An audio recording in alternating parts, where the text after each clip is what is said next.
Welcome to Locked On Nuggets, your daily Denver Nuggets podcast, part of the Locked On Network. I'm your host, Matt Moore. Joining me today is Adam Mares, my co-host from DNVR. Adam Mares. Adam, I don't know if you know this, but the Nuggets start with Aaron Gordon has begun pretty well. Well, the numbers seem to say that it's going pretty nicely. And other than an ugly last 15 minutes of this game, the Nuggets looked really good for the second game in a row with him. I'm encouraged.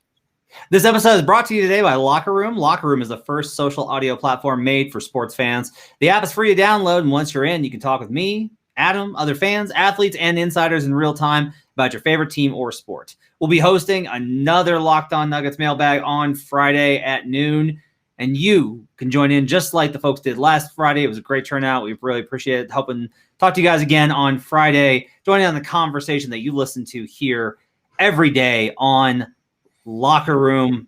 So Adam, let's just go ahead and start here.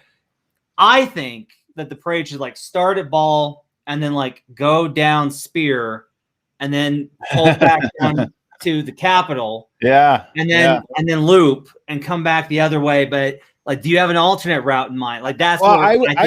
I'd like to see it end at the DNVR bar. So I think you just go straight down Colfax and end right at the bar on York. No, I'm so curious to hear your thoughts because, I don't want to feel like I'm coming off too optimistic, and I do think it's way too early to be too optimistic. But what I would say is when we just talk about Aaron Gordon and how he has fit now into this new starting lineup, for 2 games, it has looked elite. It has looked near perfect. It has unlocked so much of what makes Denver special, what makes Jokic team special. It's unlocked Michael Porter, I think, in a way that he feels on the offensive end so comfortable. And then even defensively, you're only changing out one piece, and Paul Millsap's a good defender. But it just seems like adding Aaron Gordon, they look huge. They look fast. They look aggressive. And I thought that first quarter was a great two-way quarter for the Nuggets, getting steals, getting out in transition, and then in the half court, just making half court offense look easy. 2 games in a row now that I think the team has looked like a perfect fit for Aaron Gordon, and Aaron Gordon a perfect fit for the team. So that I'm always trying to be when the Nuggets are high, I'm like, well, okay, yeah. But, got to remember. And when they're low, I'm like, look, you can understand why they're here and they can get better. And this probably isn't going to hold. What am I supposed to do with this? What am I supposed to do with this is the thing. Because look, I just, they are with Aaron Gordon on the floor, the core 4 have a plus 36 net rating with a 95 defensive rating. They are the best defensive team of all time and the best offensive team of all time when Aaron Gordon is on the floor these first 2 games. And you're like, okay, good start. But I'm just like, what reason would I have to think that this is going to get worse? Right. They're going to play more. They're going to get more comfortable. They're going to figure more stuff out. I mean, tonight, I think especially, look, I tried on Twitter just to be like, look, Embiid was out. I get it. If you're a Sixers fan, you don't want to hear the Nuggets are the greatest team of all time. You're like, hey, Embiid was out. It doesn't count. Okay, fine. Right. That's fine for Sixers fans. But the Sixers are still a really good defensive team, and they couldn't do anything. Yeah. They couldn't do anything with core 4 on the floor. Those guys the whole game, yeah. Those guys no, that's the problem. But we'll talk about that later. But it wasn't the core 4, though. It wasn't the core 4. Right. When the 4 guys were on the court, they annihilated them. They just and this is 2 games in a row where they've just destroyed the team that they've played. 2 teams, by the way, that are playoff teams. The Sixers without Embiid are not the same team. I get that. The Hawks without DeAndre Hunter, though to a lesser degree, obviously, are not the same team. But this isn't the Clippers or the Lakers, sure. But this was, I mean, what do you do? I wanted to see them go up against a team that had height because, Trae Young is a really small player, and defensively, okay, you have a big team, you're going to cause Trae Young problems. And I thought, okay, maybe there was some of that. This Sixers team is enormous. I mean, they throw out their, Danny Green, Ben Simmons, Tobias Harris, Matisse Thybulle. They have guys with real size out on the perimeter, And so I thought, okay, this is going to be harder. They're going to have to work harder. I didn't feel like Denver worked that hard for their shots. They were in rhythm. They had the ball was moving, the ball was popping. They were comfortable. They looked like they had great chemistry, which is one of the wilder things to happen for a team that just sort of assembled. But I didn't feel like it was hard. There were a lot of possessions where Jamal Murray walked towards the basket off of a curl cut, or Michael Porter Jr. found himself wide open on the wing. And it just was like, man, Denver really can put a defense in a bind with the players that they had. And to your earlier point, Aaron Gordon only knows a little bit of the playbook so far. They're simplifying things for him, and it doesn't matter. It's working. So I do think there's a whole other level to it. The only thing I would say to maybe sort of couch expectations is the Nuggets were pretty hot in that first quarter. Jamal Murray and Michael Porter, although they are capable of making tough shots, they kind of made all the tough shots in that first quarter. And so maybe they ran a little hot, but when you win a quarter by 22 points, even if you take off 10 of those points, you still had a great quarter. Yeah, I mean, it's going 4-4 in the quarter. Like, I mean, it's absurd. Like, I mean, it really is. And like, Gordon's getting dunks. If they do anything else, like he did, he had a quiet night because he just didn't have to, because every night the opponent is having to choose, and there's no good answer. There's just not. No. If Will Barton was terrible tonight, that's not going to happen again. Like, consistently, that Will have more good nights than bad if he's in single coverage. Like, if he doesn't have any sort of help defender, like, and Jokic just keeps tearing them apart, and Murray's hot, and I mean, look at this, man. Like, Will Barton goes 0 of 7. Campazzo goes 0 of 5. So you get guys that are struggling to knock down their shots, and it doesn't matter. Denver's still rolling through this game. So, well, like, look here, Porter was 11 of 16. Jokic was 8 of 14. Gordon was 3 of 4. The worst shooter amongst the core 4 was Jamal Murray, who shot 12 of 24 from the field for 50% and 5-11 from 3. Like, I mean, yeah. So are you buying it? This is what I'm asking. Like, it's 2 games. Are you buying? You don't have any choice but to buy it. I want to be like, well, I can't. What about the defense? Because I thought this team it might be even better, Adam. Like, I know that's the thing. I don't know what to do. Okay, so like a lot of this is even when they're targeting Porter, right? You're not having to make up for 2 guys, and that differential has been huge. And like, Gordon's getting involved in terms of helping down and disrupting. Like, a lot of it, if you notice, like, teams are having to shoot way later in the shot clock. Yeah. Like, they're not getting easy. Like, they're not just like getting to the shots that they want consistently. They're having to they have to work a lot harder to get the shot that they want. And like, just that little differential makes it a lot tougher. Like, I think the Sixers were off tonight. Like, the Sixers writers wrote like they gave poor effort, right? Like, there will be a game where this does not happen. They're going to lose at some point, but like, again, we talked about this after the first game. Just the difference in having a guy that can contain on the weak side, where you just can't reverse the ball and get whatever look you want, has just been huge. Yeah, I mean, it's just huge. And like, to Porter's credit, like, Porter's come a long way. Nobody. I mean, teams. I'll tell you this: teams are still trying to take advantage of Porter, and it's not. It's true. I agree. Right now. Like, I'm so curious to see if that holds in the playoffs as teams really become more nuanced in how they attack weaknesses and weak links. But I agree with you that he is a part of a very good defensive 5-man unit right now. And he's a piece of what makes it so good. I mean, his athleticism, length, even rim protection, he brings some of that. And so you're starting to see where he's not just a guy that you don't notice making mistakes, but is a part of it. He's part of what makes them dynamic on that end. And Denver, Philadelphia does struggle on the offensive end, the way that they're constructed. And I think if you can sort of cut off the head of the snake in Ben Simmons, then they really get ugly in the half court. And Denver was able to do that tonight. But I'm just so impressed with how they look with Aaron Gordon. They look athletic. And that's just it's wild because that was their biggest weaknesses. They were lacking athleticism. You add Aaron Gordon, all of a sudden Michael Porter's athleticism starts to shine more, and on both ends of the court, but especially the defensive end, they just look like the aggressor in the fight tonight, and it was really neat to see. I need them to lose, Adam. I need them to lose because I don't have any other like. You need a criticism. Yeah, I need a criticism. Like I don't have like because I guess here's the thing is like if you ask me to play this out, it's like okay, I don't believe that this is unsustainable. Like sure, like the Nuggets may not shoot as well and the other team may shoot better, but like the Nuggets controlled this game.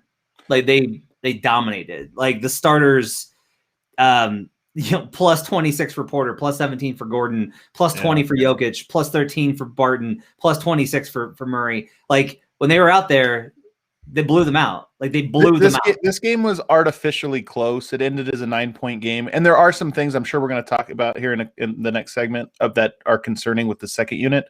Yeah. But it was also a game where it just wasn't close. I mean, I don't know what the biggest lead was. It was near 30 points, and it just I felt like Malone made the weird decision not to go back to Gordon. He talked about some of the reasons why he did that, but he that 5-man unit, and especially the core 4 players, I just feel so confident that they can get it done because of how well they fit. Aaron Gordon, can I ask you 3 of 4, only 4 shots tonight? Now I know he's willing to sacrifice. I know he's willing to be the defensive guy. Is that a little? Is that just it's a little early and he's still finding where he fits in, and he only played a handful of minutes tonight? Yeah, I mean, look, like the first half, Porter had 10 shots, Murray had 11. Like they were, I think also because they were in front of the home crowd, like Jamal was ready to go. Like home crowd, like fans back in the arena, Jamal was hyped. Oh yeah. And Porter was ready, but I will say like Porter also they tried to find Gordon on some and the in transition in particular, and the Sixers kind of sniffed it out. Like part of this is just like the way the Sixers play defense. Like, but I think part of this is if I'm Gordon, I'm kind of like 4 shots is a little on the low side. But also like I think to Aaron's credit, he didn't force it. He wasn't like, man, I've only got 3 shots. Like I gotta come on. Now, I absolutely think that he didn't play enough minutes in this game. Like, I asked Malone before the first game with Gordon, what's the plan for integrating him into the rotation? And he made one of his, like, classic Malone, like, like, well, he's going to play, Matt. Like, he's going to play. Like, it's playoff time. He's going to play heavy minutes. And then, like, they blow them out so much, he plays less than 30 tonight. He plays 20 tonight. I'm like, so I think they'll probably try and get him going next game. Like he's going to need some room to breathe, I think, just to keep him involved. But I don't think it'll be next game. I don't think it'll be next game. You don't? Why? They have 2 days off after Thursday. They get Friday, Saturday off, and then come back Sunday against the Orlando Magic. I think that's when they'll work. They'll get a practice in. I think they'll work in a couple quick hitters that are Gordon plays, Gordon sets. And I think that's probably how they'll do it. I think this next game is just sort of a, hey, no pressure. We're just kind of working things out, see what happens. All right, let's take a break. When we come back, I need you to take the lead in our discussion of the second unit, and I'll explain why after the break. But before we get a break, I want to talk to you about Locker Room. It's the perfect place to start or join conversations about the NBA. You'll find fans just like you in Locker Room for watch parties, debates, post-game breakdowns, and of course, reacting to big news or rumors. You'll have a chance to chat with me and Adam, and might even have a chance to be featured on the Locked On Nuggets podcast through our Locker Room conversations. I did not know how to record it last week. I tried and failed, but I will figure it out for this week, I promise, and that'll be Friday's episode. Be sure to join us on Friday for a Locker Room, Friday at noon Mountain Time. And Adam and I will be hosting another Locked On Nuggets mailbag. Get your reactions to the Aaron Gordon era. Get your reactions to all sorts of things. Talk through various playoff things as we continue to cover all this. It's awesome. I like it a lot. I really like Locker Room. Like I'm not even just like that. Like there have been things on this podcast that I've feigned enthusiasm for because I like money, but this I genuinely think Locker Room is really cool. Go download the free Locker Room app now. Currently available on all iOS devices. You do have to have an Apple phone. Sorry for that. Be sure to create a profile, link your Twitter, and join the NBA group for the latest league updates. Follow me at Hardwood Paroxysm, and you'll be notified when our room goes live. I know you won't want to miss it. We'll talk to you on Friday with our Locked On Nuggets mailbag on Locker Room. We'll be right back on Locked On Nuggets. Back here on Locked On Nuggets. Thanks for joining us, making this part of your day. Matt Moore, joined by Adam Mares. Today on the Locked On Today podcast, get more of the sports news that you need in less time with the Locked On Today podcast. Follow the Locked On Today podcast on the Odyssey app, AUDACY app, or wherever you get podcasts. All right, Adam. So the starters were amazing. They were magnificent. They were incredible. They look completely unbeatable. And in the playoffs, they're going to play heavy minutes. And I'll just say it, the Nuggets have whipped ass since they got Aaron Gordon. Okay. They just have. They've been incredible. However, game got a little tight second half. Malone thought that he could just coast out with the bench unit, and that did not happen. And he was pretty frustrated, I think, with that combination. There are a lot. So I got several comments during the game about the bench performance, and it was a mix of please don't talk about it and you have to talk about it. I can't wait to talk about it. And I was like, how can I not talk about it? But because I don't want to be the one to talk about it, I will just defer to you. What do you think the problem was with the bench unit tonight? I mean, it sounds like you're trying to lead me to Campazzo, and he certainly, to me, was the biggest issue with the bench tonight, and in particular, no. But I don't know if it was the only issue with it. I mean, you also get a 1-for-6 performance tonight from PJ Dozier, who I thought was pretty bad. But I mean, if you want to go there, I mean, we can start because I do think it is actually, accurate, and it has been, I think, for most of the last several games.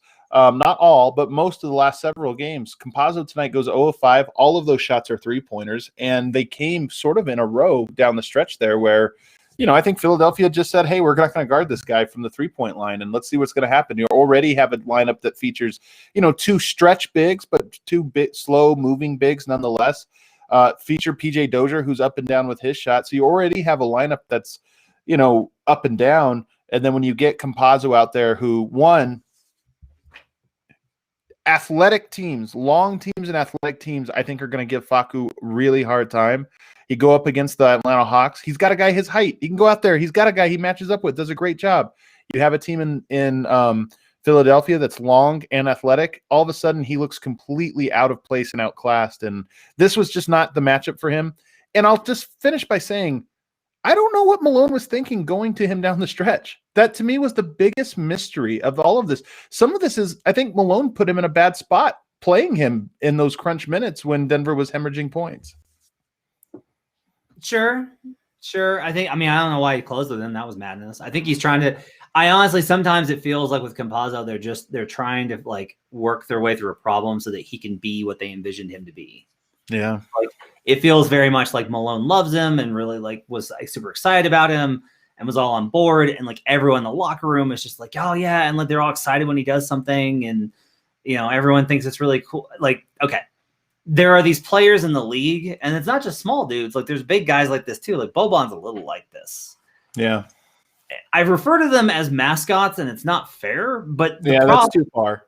But the problem is that's what I'm more talking about. I'm talking about the reaction, right? Where Rocky comes out, and it's Rocky, and that's how it is. Where it's Facu versus nobody's PJ Dozier. What I think is, sure. Because PJ Dozier is just an NBA player. Yeah, but you can't. I mean, look. This is life, though, man. Earl Boykins was this guy for a while, right?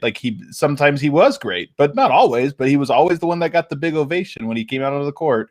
And all the kids had the Boykins jersey, that's what they wanted. So there's something to the novelty of him and just his height. What I think is that he is like Boban in that there's going to be matchups where he's useful. It's not every matchup. I think he's a situational player. I think he's a situational pitcher, as it were. And some nights you need him to go out there and bug Trae Young and really get under his skin. And in some nights you need to say, hey man, not playing tonight. and this was one of them. Unfortunately, I think that they're just too injured that they couldn't do that. But this was not a matchup that I think was capable of excelling in unless he got hot from three, which is, that's just randomness. That's just luck. He's not going to be, most nights he's not going to be hot from three. Okay, here's the last 5 games. Okay, the last 5 games. With him on the floor, the Nuggets have a 101 offensive rating. It's not good at all. That's really bad. Without him on the court, the Nuggets have a 130 offensive rating. I think that it's a 5-game sample size, but I think that this is like a match the eye test small sample size. On defense, with him on the floor, they give up 114.6. And without him on the floor, they give up a 110.9. And it's been trending this way. And he's a negative back the last 15 games. All of his positive net rating stuff is all from the beginning of the season. Like that's where all of it has come from. And that to me is worrisome. Is he going to play when Monte Morris gets back? Do you think that they go to a 10-man rotation instead of 9-man? I don't know, and that's my concern. Like that's honestly like kind of my issue is like they keep trying this, and so I don't know if they're going to reach a point where they're finally like, okay, we tried, but now it's time to try and play serious NBA basketball. Like their big problem tonight, honestly, the bench unit was Monte. Like PJ didn't play well. PJ hasn't played well. I didn't think he was great last game. Dozier has been a little off like last couple of games. And maybe it's the Facu factor. I mean, it really could be. I mean, the only thing I'll say is if you're going to keep playing Facu, you better get JaVale on the court. I agree with that take. I really do. Like you've got to get a guy to pressure the rim and to give him a lob option. He can't, they can generate looks with Michael Green and pick and pop, but really well. I don't know if that can be your bread and butter every play. You're right. Yeah. The other thing I would say is like whenever anybody points out the assists, like I started like actually looking at this, like how many times is it just like he passes to Jokic and Jokic does something, and like it's a lot. Like this is.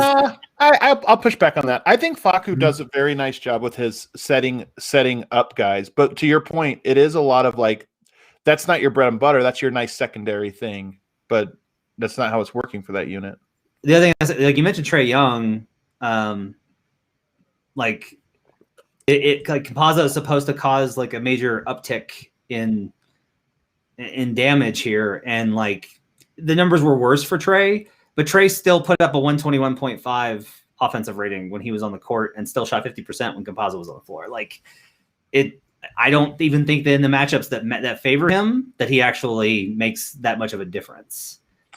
Here's what I think this thing is with Facu. It really is just his size, and because I think with Malone, more than even most coaches, I think Malone values doing the right thing, and I think Campazzo does the right thing a lot. I think he gives incredible effort. He never stops playing. He knows what to do, but it doesn't matter when you're just outclassed physically. And the 76ers were an especially great team at doing that. I think Toronto was another team that was great at, just physically just overwhelming for him. And it really does seem like he doesn't quite fit. And it's a shame because Denver has a phenomenal starting 5 right now.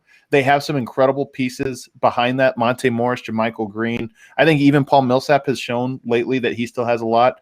I just don't know that Facu fits into that equation right now. And I get this pushback a lot, especially from the Argentinian fans about he just needs time, he just needs this and that. The thing is, as great as he was in Europe, as great as his reputation is, in the NBA, everybody starts at the same spot. You get so many chances to prove yourself, and if it doesn't work out, they move on. And I think he's had enough chances over this last 15-game stretch that if Monte comes back and he's cut out of the rotation, I actually think that would be fair. I don't know if Malone's going to do it, but I don't think you could blame him if he did do it. I don't know how you come to any sort of other conclusion than if you're going into a first-round playoff series that it needs to be the core 4, Barton, Monte, Millsap, Green. And we got to wait and see what happens with JaVale. I mean, I still am curious to see if he's right. Like Is he? But that's your 8. Like you're already at 8 men there. Like that's 8. And Dozier's got to be ahead of him. You have to think he's ahead of Facu. Yeah. And so like if you need a change of pace guard with more size, you go to Dozier. If you need another center for just pure size, you go to JaVale. That's 10. Yeah. Like, I mean, here a lot of it in the playoffs is the stars play because like they're the ones that carry you. But then everybody else, it's like, what do you need? Like, what do you need that this guy gives, right? And I can name everything from everybody, and this is a popular thing. Well, what does Barton give you? Okay. There are a lot of games when other guys have not shot well, and Barton has actually carried some of the offensive load. Like Barton's the worst defender on the floor, I think, right now for the starting 5. It's probably fair. Like I think Jamal is close. I think it's close. No, I don't think Jamal's close. I think Jamal's really he really impresses me when I get into the film. He really impresses me with his defense. And so then it's definitely Will. And so you've got like.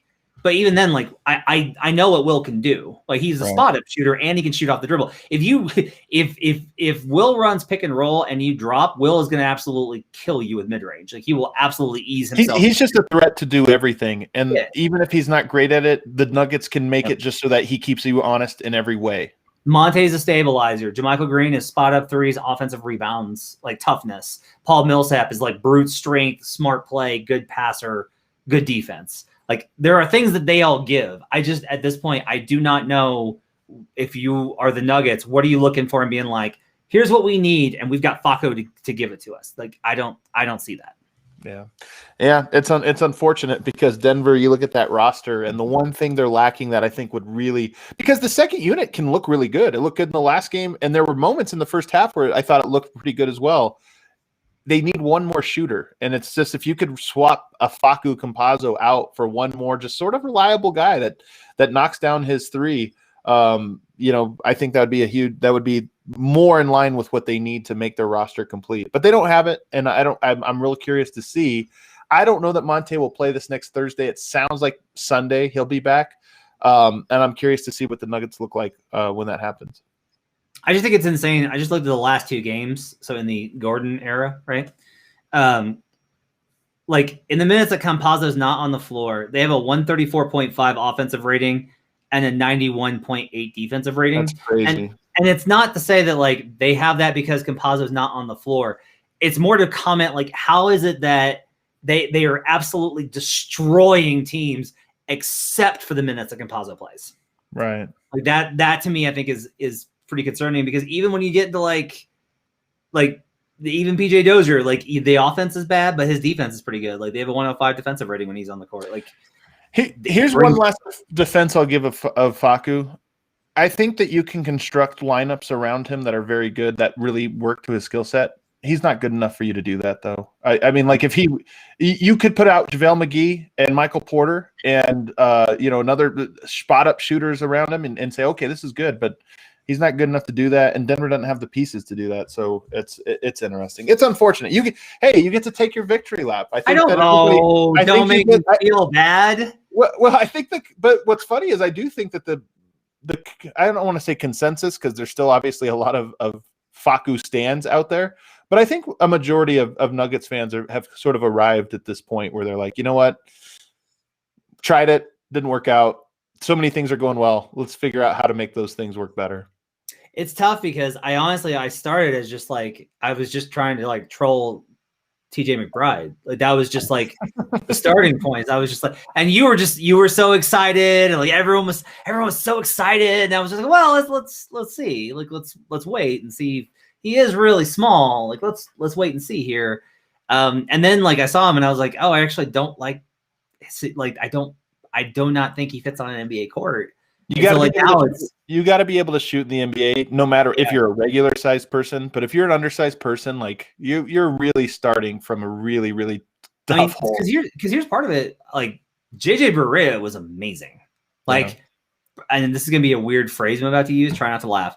Prime JJ Barea was prime JJ. Wait, were you talking about prime JJ Barea? Yeah, prime JJ Barea. JJ Barea, okay. Was really good. Like he would come off those screens and absolutely just like he would roast you from mid range. That's one reason Carlisle loved him. You know, and you know what's funny though is Carlisle. They had that 5-out system, and I do think that maybe he could thrive in that. Maybe JaVale McGee comes back and he has something going there. I don't know, but like I said, he's not good enough for the Nuggets to tailor their system towards him, and I don't think that the guys they have out there really make sense for him. It's not a good fit, and even if it was a good fit, I don't, I'm skeptical, but I just think Denver's going to move on. Long and the short of it, I think Denver will move on. And we're going to move on to, let's go to the final segment where I want to talk about the thing that you have tried to avoid talking about all year because I have some thoughts on it. We'll talk about that after the break. But first, Bet Online, the fastest and easiest. And March Madness is sadly won. But NBA and NHL are in full swing, and MLB is getting ready to start. Bet Online even covers awards, TV shows, and reality TV, real-time updated odds and props, and almost anything that you can imagine. Bet Online has you covered for all the news, scores, and odds. It's the best way to place your bets, and it's free to sign up. Head to the website or use your mobile device to sign up today and receive your 50% welcome bonus on your first deposit when you use the promo code LOCKEDON, LOCKEDON. That's locked on for your welcome bonus. Bet Online, your online sportsbook experts. We are also brought to you by Built Bar Madness. We've been telling you about Built Bar, the best tasting protein bar on the market for a while now. It's the amazing low-calorie, low-sugar, high-protein, high-fiber, amazing tasting protein bar with 100% chocolate on all bars. Now is the time to find out which Built Bar is the best. It's Built Bar Madness. Adam, let's find out what's on today's matchup. Okay. We've got, oh my goodness, I am not. This is like This is a tough one. Coconut Brownie Chunk. That's the best one. It's that one. Versus Mint Brownie. No, it's Coconut Brownie. This is an easy one. I want both of these swept. I want both of them eliminated. I want both of them removed from the bracket. Coconut versus Coconut Mint. hater. Coconut hater. It's just you can't have that much. You can't have that much coconut. But I will say the Coconut Brownie Chunk gets the edge just because I think mint chocolate is disgusting. I like mint and I like chocolate. But you put them together. Not a fan. It is kind of true, yeah. Mint. I'm with you. This is a take we share, actually. That's how rare. All right, go to builtbar.com or at bar_built on Twitter. And remember to use the promo code LOCKED15, LOCKED15, to get 15% off your next order. That's LOCKED15 to get 15% off your next order at builtbar.com. And check back to see who won today's matchup and who will become the best tasting protein bar. We'll be right back on Locked On. Back here on Locked On Nuggets, final segment. Get more analysis on top prospects available in this year's NBA draft with the Locked On NBA Draft podcast. Scouting reports, draft rumors, mock drafts, and full coverage of March Madness 4 days a week from credentialed draft experts. Follow the Locked On NBA Draft podcast on the Odyssey app, AUDACY, or wherever you get podcasts. All right, Adam. My friend, you just, you can't hide from, you run from it. Hide from it. Destiny arrives all the same. You are gonna have to join the MVP conversation, my friend. Oh man, I didn't know where you're going with this. Okay, we gotta start talking about it regularly. It's just we are the premier Nuggets podcast on the World Wide Web. I guess we are. Series of tunes. Call it. The kids will not remember this. They aired at the information superhighway. That was a thing they called it in the 90s. The old commercial with the little girl, yeah. So I, as you know, tend to spend a lot of time on MVP. I spend a lot of time. More than anybody on earth.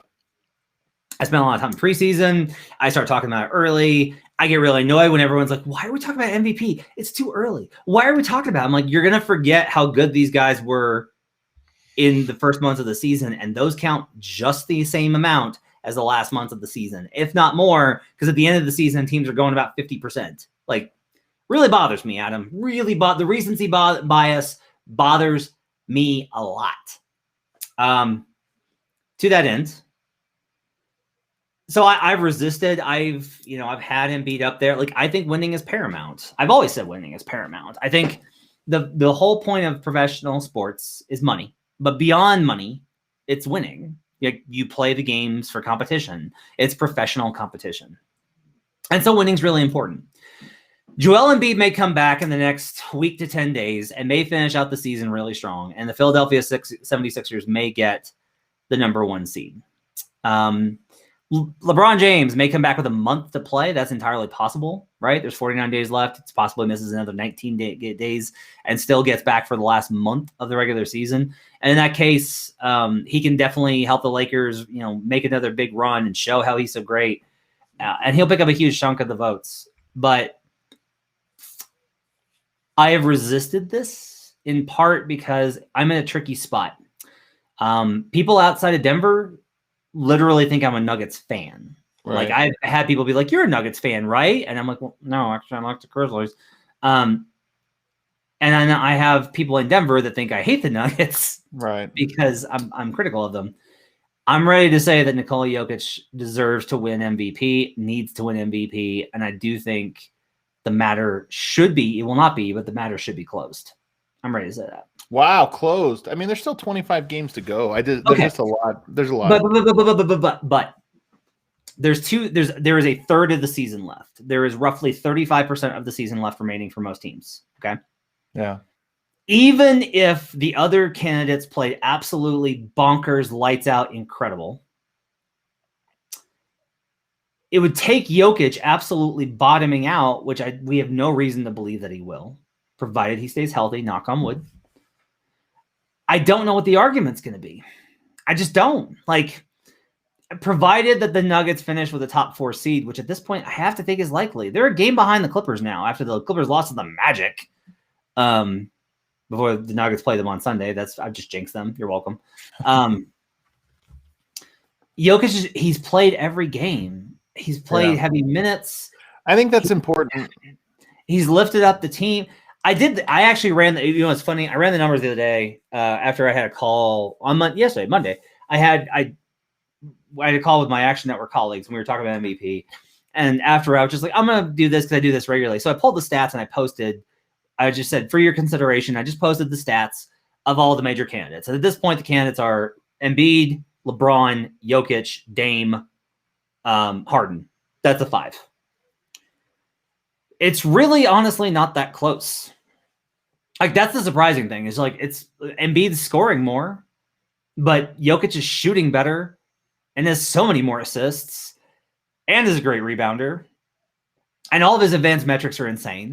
I think that so I don't want to, again, I really don't. You think I'm running from this debate.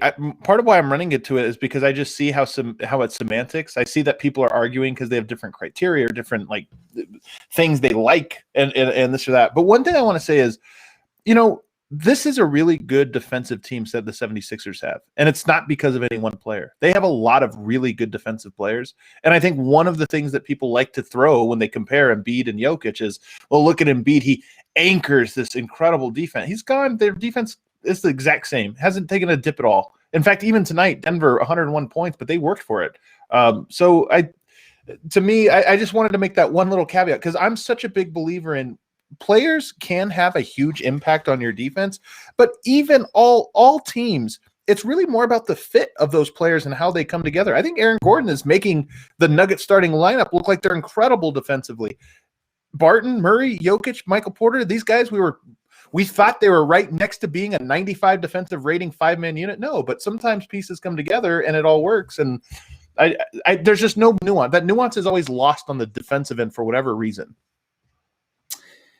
Yeah, and that's going to be the battle, I think, is that I don't know how to get around it. Like, maybe that's what I'll have to do is like, I'll just have to post like every single time that Jokic has disrupted a play defensively. Right. Like every single time that he's dug in and like limited a possession. Like every time a big has missed a shot over him. Like, I think that's the only way that it's going to change the perception because, Embiid really did have like an incredible season. I can say this on this podcast where I can't say it on others. A lot of that is that he shot unsustainably well from mid-range. Yeah. Like if you dig into the numbers, that's really where Joel has thrived this year is he just got really good at the mid-range shot, which I don't know if that's what you want, but I posted their shot charts too. Like I just posted like, hey, here's like here's where Jokic is and here's where Embiid is. And it's like, it's just not comparable. Like Jokic is good from literally everywhere. Like he's just super efficient from everywhere on the floor. The other thing I'd say is if you're worried about the Harden thing, don't. Media's not going to vote for him. I keep telling people this. There's no better way to get clicks on your TV show or your podcast or whatever by saying, is Harden the MVP? Because it riles everybody up. Yep. Media's not voting for him, man. I just don't think, and I think it's the right call. I'm sorry. It's the correct call not to vote for a guy who punted on a portion of the season on one of his teams he played for.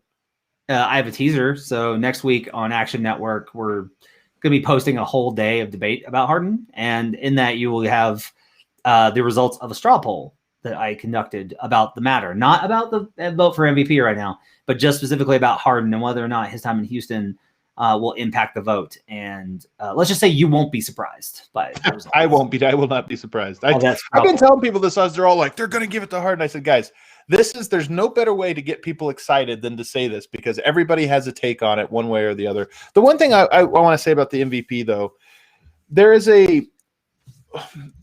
like a movement of, we all know who the best players are. Are you really saying so-and-so is better as a player than so-and-so? And here's my thing. Unless we want to just stick our middle fingers out to every NBA fan out there and say, you suckers, you watch the regular season every year, what are you doing? Unless we want to do that, then we have to understand that the MVP is not the who do we think is the best player. It is who approached this season and played the regular season in a way that, you know, was the most valuable. And to do that, sometimes you have to say, yeah, they did something that maybe isn't super valuable to are they the best player? Is their team set up for the playoffs? Whatever. It's just, these 72 games, you took them seriously. You did something. You gave us something. And I think when we talk about these super teams coming together, and then we want to reward on top of them, despite the fact that we understand that part of the reason they did this was so they can coast through. I'm sorry. Like we at some point we have to admit that the regular season has a value in and of itself, or it doesn't at all. And if we're going to pretend it has a value, then let's reward for how they performed during the regular season. Well said. I think that's well said. I mean, for me, it has been that. It's been, you have to have the season. It's the celebration of a season, not of a player. And that's the differential I think that people need to start actually to get to. It's like you're looking at what the season a player has had, and you're rewarding it. If LeBron went LeBron playoff mode for 82 games, then sure, he'd have more MVPs. But he's made conscious and totally understandable decisions to not do that. But if you say, like, well, his best is still better, okay, but it's going to have to actually look that way, and it hasn't. Like, I have evidence of that.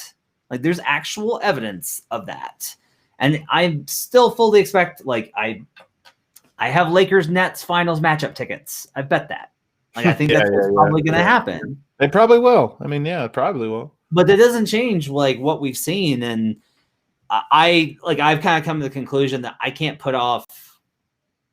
I've advocated for who I thought was the MVP every year. Like, in 2011, I thought they should be a split vote between Howard and Rose. That one I can only think about. It's probably just White. I said Kevin Durant absolutely needed to be the MVP in 2014. 15-16, there was no question it was Curry. No question. I caved for Harden. In 2017, I still believe that Harden was the most valuable player in 2017. That was 1 year I had a vote, and I voted for Harden. 18 was pretty obvious. It was Harden.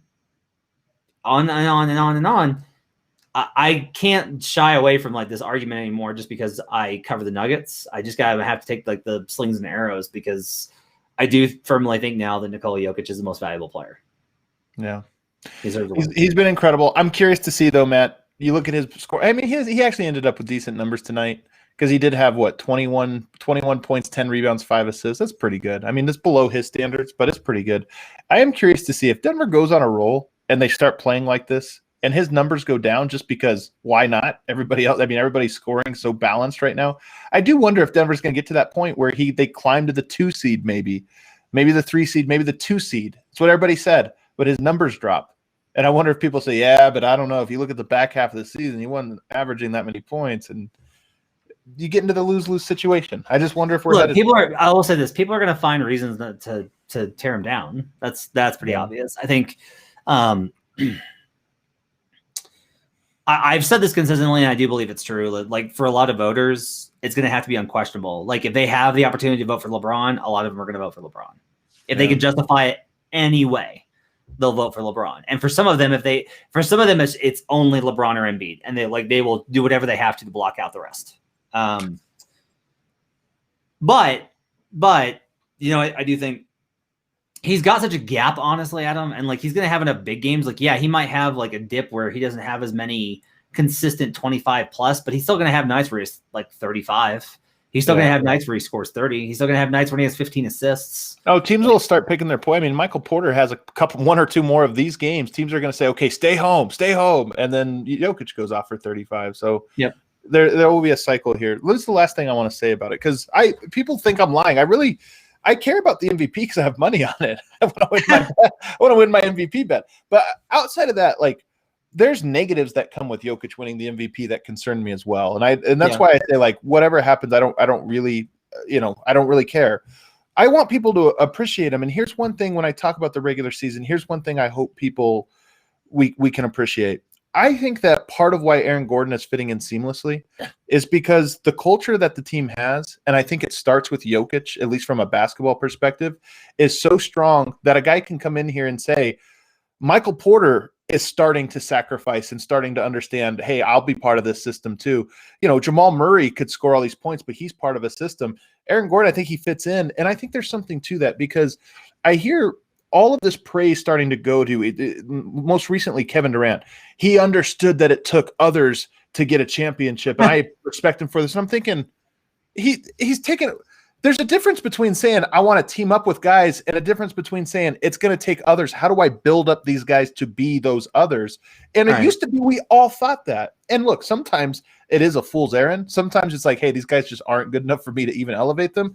But there's a balance there. And I think that one of the things that's being lost with the Nuggets right now is that slowly but surely Michael Porter has gone from a low IQ, me first player, not, I don't think like for bad reasons, just because what he was, that's naturally what he was, to a guy that now fits into the system and gets it, and the whole group is elevated. Aaron Gordon, I think, fitting in so quickly, should that continue, that's basketball, and that's exciting, and that should be inspiring. And it sucks that the team that probably is going to win the title this year has punted the regular season. 3 stars together, and Harden, Kyrie, and KD have played like 6 games together because they just don't care about this. They don't need to learn any lessons. Let's just get to the playoffs, and we're so good, we'll put it together. I want to push against that narrative, because to me, it's a cheat to basketball. And I think what Jokic has done, and he's not the only one. Damian Lillard, I think, is another great example of this. But you know what Jokic and this Nuggets team is doing is really, really neat. And you know, I just hope people appreciate it. Whether it results in MVP, I hope people appreciate it. Well said. All right, that's going to wrap it up for Locked On Nuggets. Thanks for making this part of your day. We'll be back tomorrow with another episode. Catch it here wherever you subscribe. Make sure to rate, review, and subscribe. Follow us at Locked On Nuggets. We'll see you again on Friday with our locker room mailbag. We'll see you tomorrow with another episode. For Adam Mares, I'm Matt Moore. Thanks for joining us on Locked On Nuggets.